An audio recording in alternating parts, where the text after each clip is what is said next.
nwanne bụ ifenu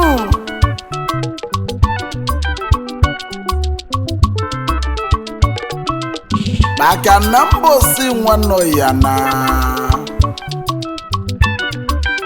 mana ọ na-emozu sibisi oyike nwanne gana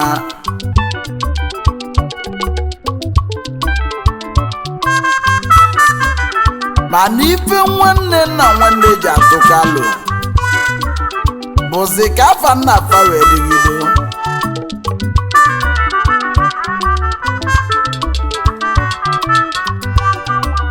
mana ife nwanne na-emeli nwanne ya ka ya na nwanne ya ji asọ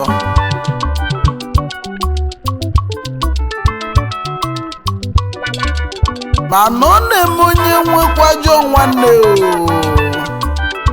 ike nwanne agwụzeni ya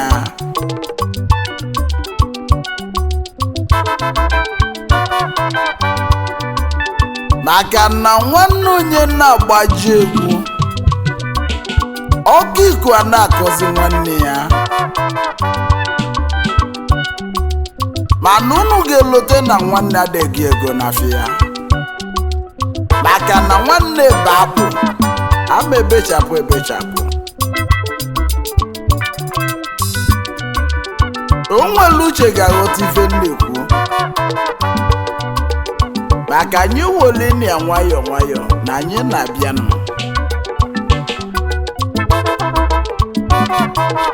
ọ bụ gịnị nkwa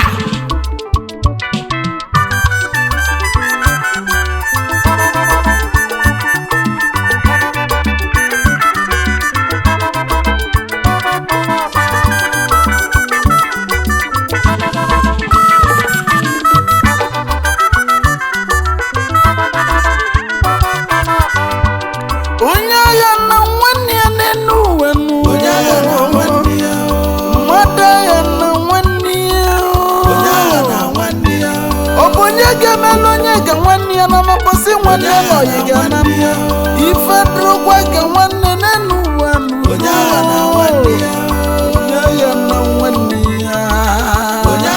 nwanne ya ụmụ Igbo ka anyị gbakọta ọnụ wee na-emega nwanne na nwanne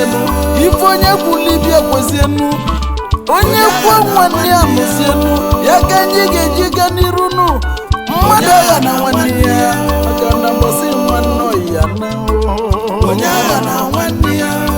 onye agha na nwanne ya onye agha na nwanne ya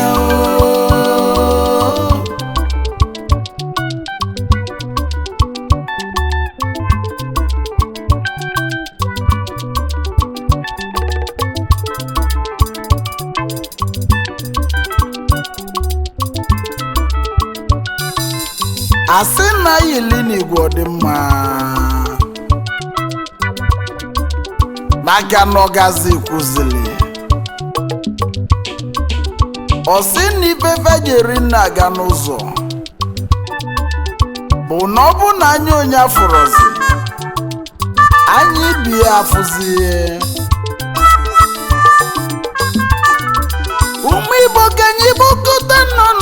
n'ụwa n'udonu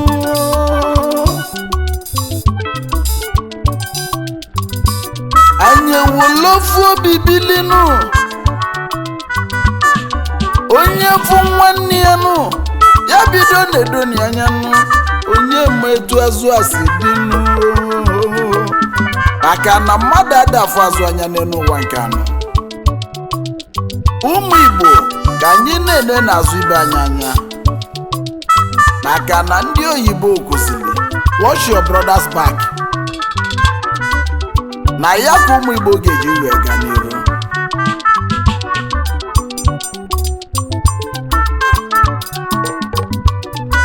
ọnụlube nwanne agbakwa n'ọsọ nụ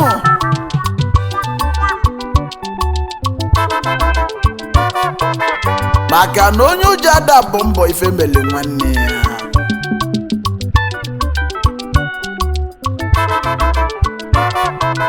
mana okwu owele ije ogbulu onye na-enwero nwanne ya mana ogbu na ogbu onye nwere nwanne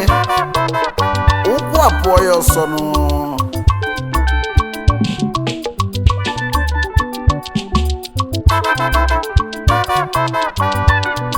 nwanne mmadụ adabụzi oyi ya n'elu ụwa nụ Chijioke kwugonu ka anyị kpokọbanụ nwanyị nụ ka anyị wesobanụ so nwanne nụ onye na nwanne ya so ọzọ ka iwewe ndị na-enwere nwanne nụ maka na nwanne dị ụsọ nụ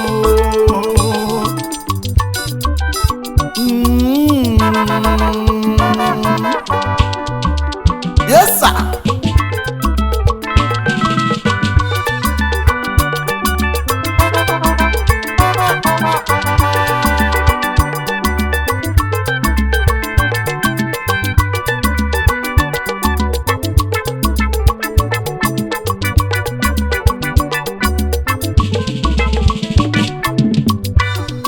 onye agha na nwanne ya nụ onye agha na nwanne ya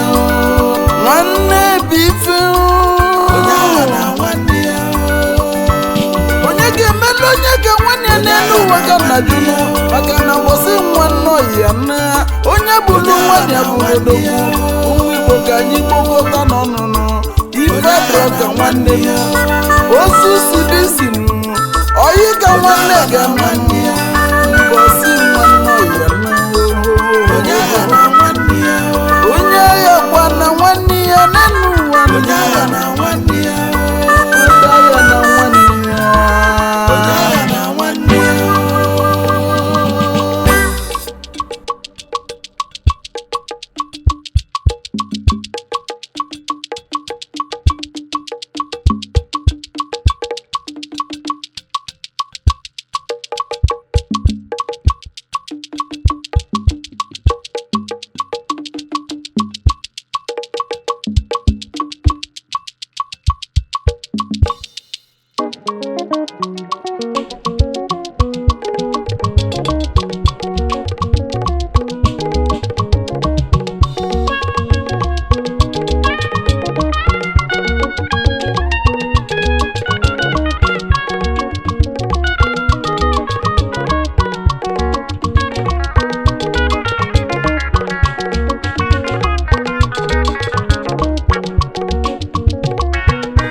asị na-ebughalị egwu ebughalị ọnọdụ maka na ife ada ka ebe ọ na-adị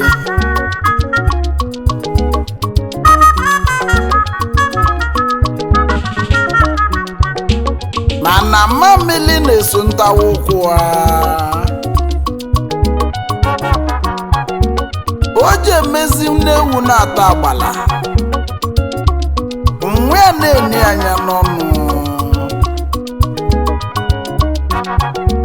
maka chi na-efo mmadụ a na-ewelite mana Chijioke nwe onye Atani anyị ejirozi ike eti egwu maka na ọgbụgbụ ka okenye na-akanye nka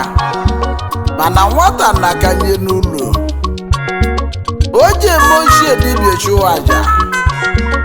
ọ dịka ewuli anya ndị mmụọ n'aka egwu ka mmala anyị ya nsogbu ka nna chọrọzi n'ụwa ka mkpa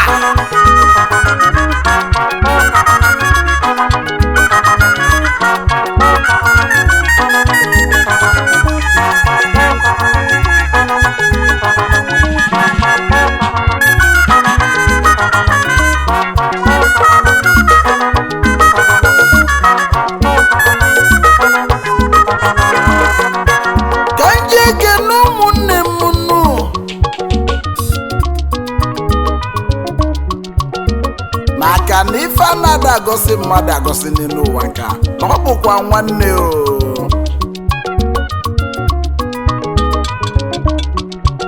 Chief Victor Nwalibe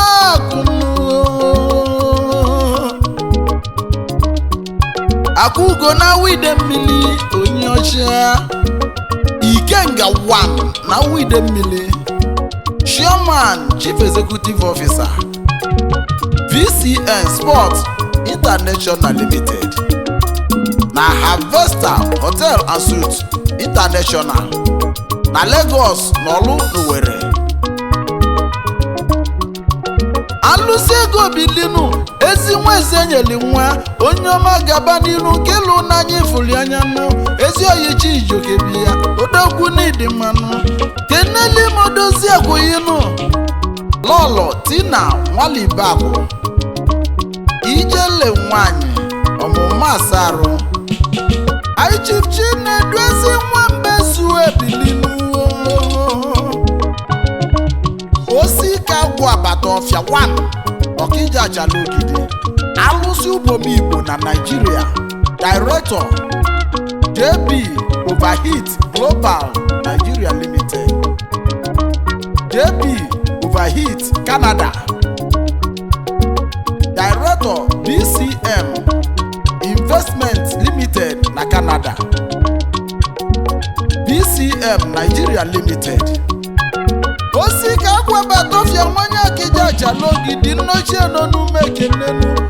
alụsị ubom Igbo odogwu n'onume ekenenu Chief Ogbuefi Amonye si Ugonna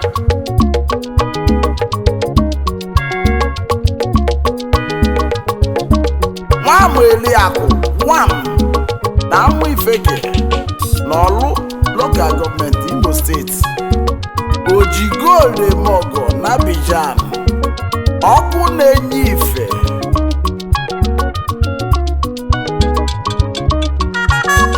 N'Obidarachukwu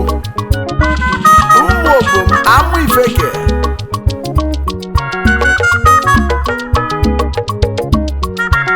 ọ gbapụrụ mmiri n'obodo enu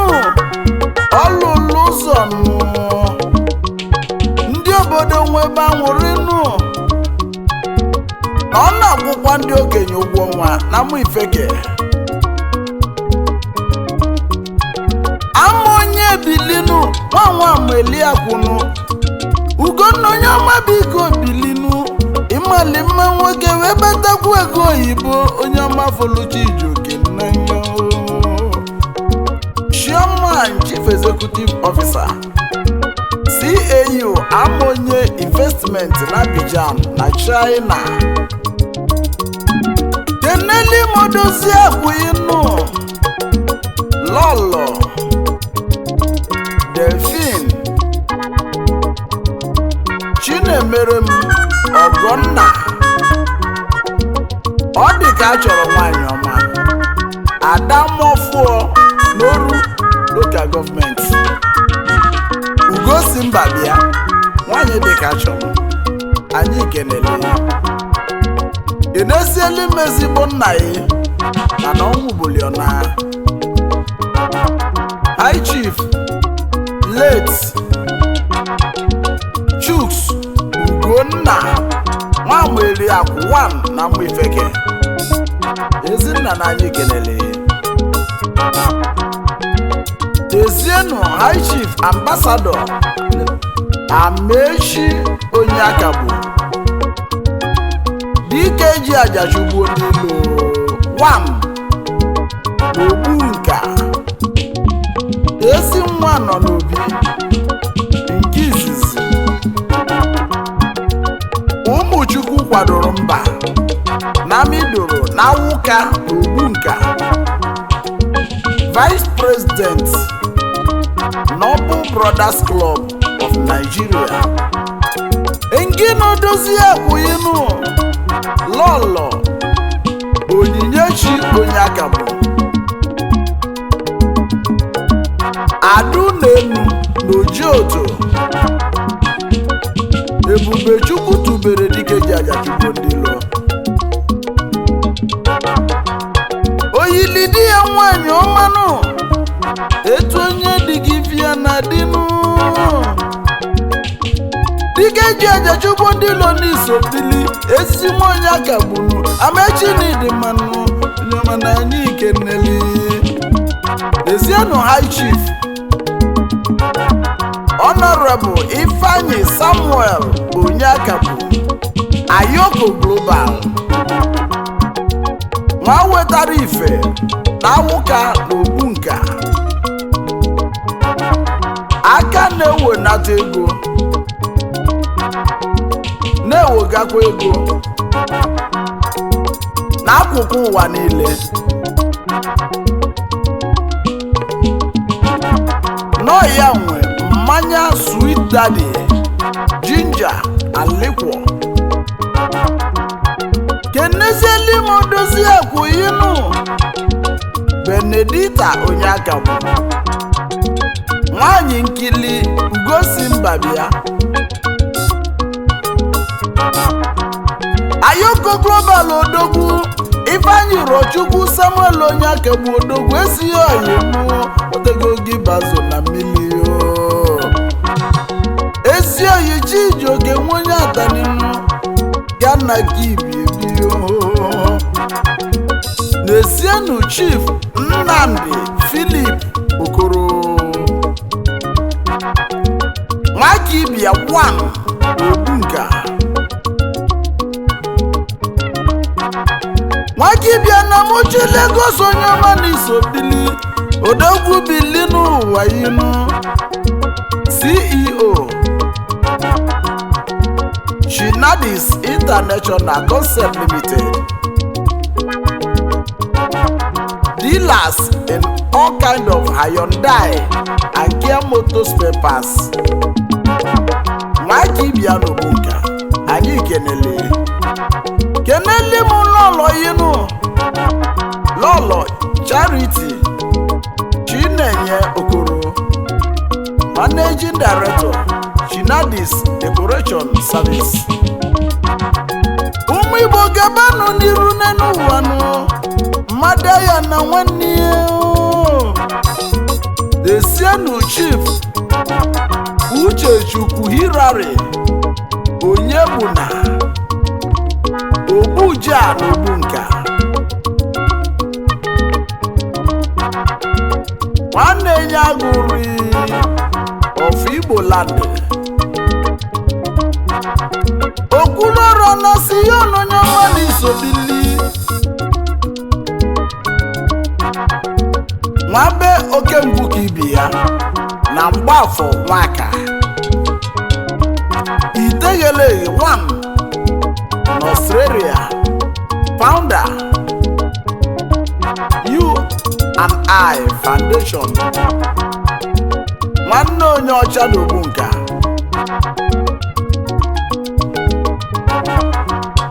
Dimalụ Dozie Akwụ Chinenye nwanyị ọma onye ọma bịabanụ ezi nwunye Ogbuja bilio etu onye dị gị fia na dinu mma Chinyere di ya CEO China Fashion World, Adide Mmili na Nnobi Adejeje Mba nwanyị ọma gaba n'iru. Super High Chief Innocent Osunkwo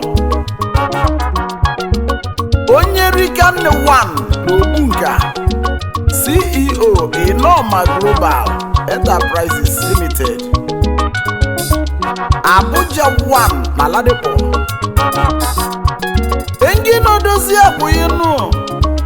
Lolo Antonia Ngozi Osunkwo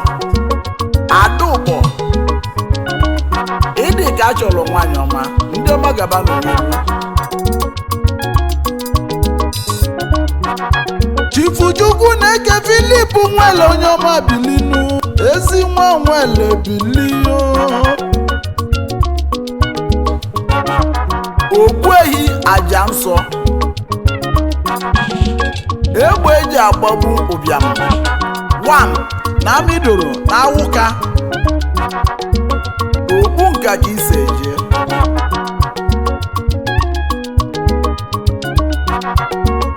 Onye meri gị ya sekọnd Ogbunka. Nke n'odozi ekweghịnụ Lolo Obioma Roslyn Nwele. Obi dị ebilinu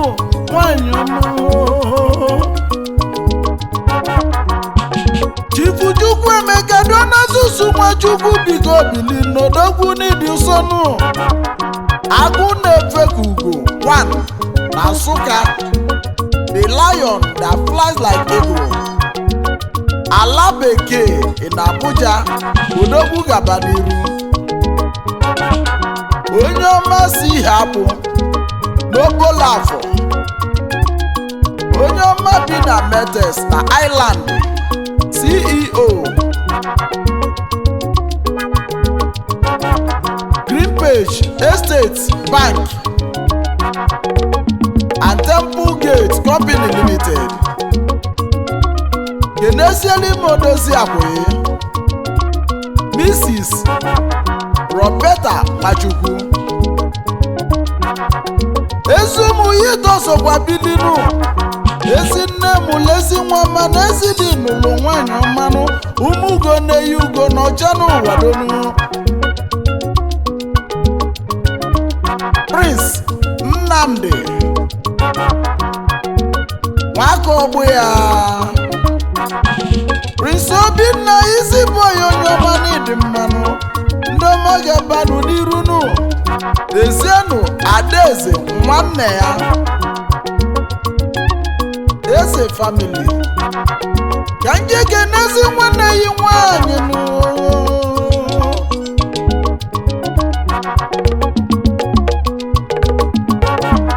Mrs. Florence Odinaka Eze, Mama Queen nwanne nwere obi nwanne, nwanyị ọma gaba n'iru. Prince Uche onye na nke ya bilinu, mgbụlụ onye kwuru 1 Ostra, Chairman Chief Executive Officer BMS Medical Laboratory, Director Charles Pharmacy Limited, DOS Amans Nigeria Limited. Mkpụrụ onye kwuru n'ọsọ onye ọma bigo bilinu, nọzara gị sejenu, oru west gị si bịanụ, onye oche bilinu, nwoke mali mma bi ya, onye ọma na anyị keneli. Mkpụrụ ezigbo oyi ji jugo kene. Esienu Chief Nwakamma Mos Ngobidi, Moses Nwakamma ezi nwa Ngobidi onye ọma bilinu. Onye ọma si Umuobiọma nọzara n'Oru West Local Government Imo State. Ụmụnna nwesu akụnụ, onye ọma n'ịdị m nsọnụ. Director ụmụnna Nwezuakụ Comedy Nostra Keneli Modoziakụ yinu Nweze ka ibi ya Mrs. Amaka Ngobidi Ada ndị Otolo na Nnewi nwanyị ọma gaba n'iru asị na-etoje dị ka ifia na dị n'ezienụ Super High Chief Ụzọ Ndụ Emeribe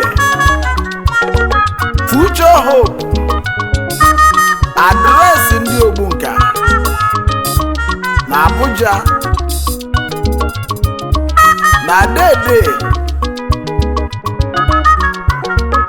ebe a ka o jeli kwechili nwa agwụ ọcha na Ogbunka Ụzọ Ndụ Emeribe onye ọma Denis Okwabilinu Chijioke na-ekene yinu Desienu High Chief Engineer Richard Nzọdịlịchukwu Ezi nwa Okonkwo Isi mmiri 1 n'Ogbunka Onowu Ogbunka na Diaspora onye ọma bi na Houston, Texas na United States na America Nzọdịlịchukwu onye ọma Denis Obili na Ezi nwa Okonkwo bụ ihe ya Richard Nidimanu onye ọma na America Desienu High Chief Sunday Ndubisi Chinechendu Ogbunka Onoselezo Ogbunka Yaruba Daf onye okoko mpara na nke ikpeazụ a CEO Great Sunny Joe Trading Company ndị ọbagaba nọ n'iru Keneli Modoziakụ yinu Lolo Mrs. Amarachukwu Ndubisi Ugosimba Adekwulu Mmili Mama Ejima Obidia nwanyị ọma ndị ọbagaba nọ n'iru High Chief Johnson Ugochukwu Okoli Ebili Ọbatobi 1 n'Ogbunka onye ọma bi na United Kingdom Ọbatobi onye ọma Denidimanu Chijioke na-ekwunyeli onye ọma biko obi efu mmanya Desienu High Chief Chijioke John Bosco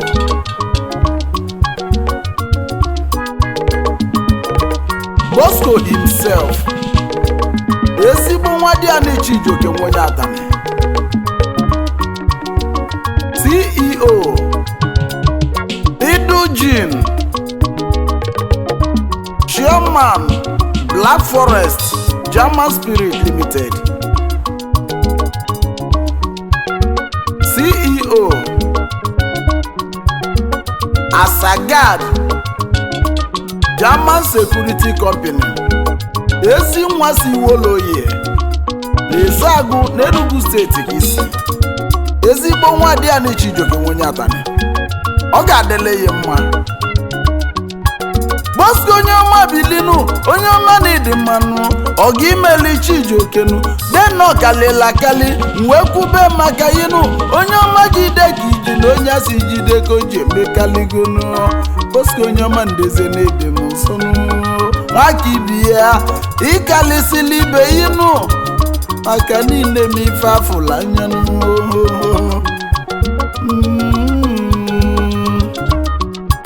nwanne mali nwanne onye agha na nwanne ya ka anyị nanọ onye agha na nwanne ya onye agha na nwanne ya onye agha na nwanne ya nwanne bife mbosi nwanne ya na nụ onye ọbụla mali nwanne ya n'elu ụwa nụ ka anyị bụrụ n'ukwu azịza nụ ukwu azịza na-ekwe mgbaji osisi na osisi bụ nwanne bụ ife onye ga-emelu onye ka nwanne ya